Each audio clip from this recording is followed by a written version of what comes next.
I failed.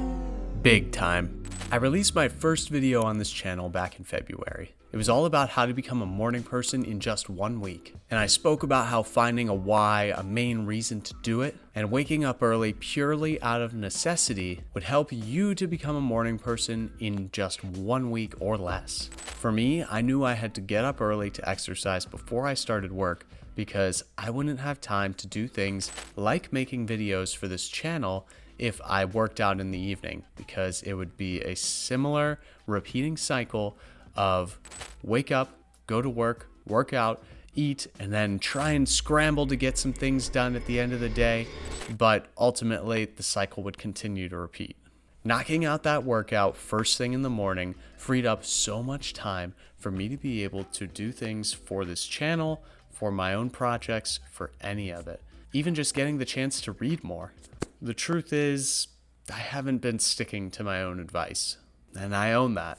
So in this video, I want to break down how and why I was failing, but I'm not going to stop there. I want to break down some lessons on ownership that I had to take in and really internalize in order to keep going. And these are lessons that you can actually implement in your daily life in order to become more accountable and more of an owner of what's going on. And then finally, through these lessons on ownership, I'll explain my steps to get back on track.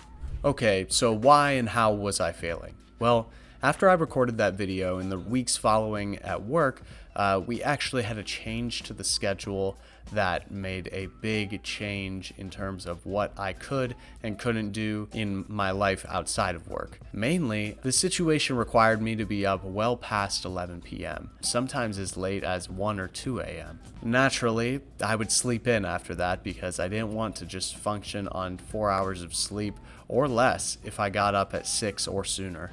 This late to bed, later to rise got me to go back to my old habits, and I would sleep in on the weekends in an effort to catch up on the sleep that I would often miss out on during the week. Because having made that video and having really enjoyed the change of becoming a morning person, waking up early, seeing the sunrise as I was finishing up the workout, I did really like it and I did try to hold on to it, but it just got to a point where I couldn't keep up. And I would be sleeping in on the weekends just to try and recoup. The moment that really did it for me, though, was when I got a call from my sister around 10:30 a.m. and she said, "Are you up? I thought you were a morning person now." Knowing that I had made that video. And I laughed about it for a second, but ultimately after hanging up that call, I thought, wow, I really failed on that. And I'm also getting called out on it right now. At first, it was defeating. I was frustrated that I became the very thing that I abhorred. All talk, no action.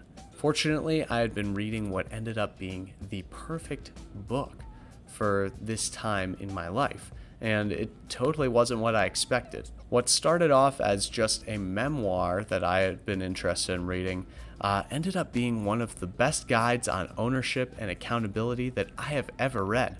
It was about learning from your mistakes and figuring out how to bounce back from that. The book, the memoir. Oh man. The book, the memoir. Straight Shooter by Stephen A. Smith. They stink!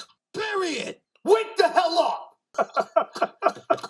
Oh my gosh. So if you're unfamiliar with Stephen A. Smith, he is a commentator, an analyst, a media personality for ESPN. He's been prominent for a long time, and his memoir has just recently come out in 2022, where he breaks down his come up and how he got to where he is.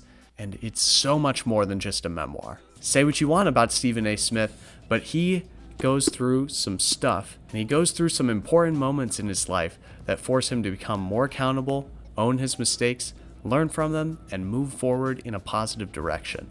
Stephen A.'s mom has a great quote on page 103 where she says, "Own what you say and do. Stand on it, even if the fallout is something that is not in your favor." From backlash that he faced on comments that he made, from mistakes of comments that he made, Stephen A. had to learn how to own up to things, how to re-navigate after something bad happened, and how to learn from a mistake. The book has lessons upon lessons in accountability, and I highly recommend that you check it out to dig deeper on these lessons for yourself. So now, here's how I got back and how I am continuing to get back on track. I really think it starts with this. Recognize and accepting that you will fail sometimes. Not all of us can be Jocko Willink, David Goggins overnight. We could strive to be the type of person that wakes up early and gets the workout done early in the day and wakes up at the same time every day, but we have to be okay with the fact that that's not always going to happen. An early flight, a late flight, something going on at work, things are going to come up. I'm not in this position yet, but I imagine when you have kids, it gets even tougher to do these things. But here's the thing, just because your schedule has come undone doesn't mean that it has to be like that all the time. Every day we wake up, we have the opportunity to switch it all up, to hit the reset button, to try again. You don't have to let one failure or a series of failures define you. Every day is a new opportunity to get up, get moving, and get after the life that you hope to lead. And finally, just forgive and forget. Normally, this is talking about other people who wrong you, but you have to be able to forgive yourself and forget and then move on. For me, yes, I did make a video on this, but I'm in the process of forgiving myself for all the days that I didn't quite live up to the person that I want to become.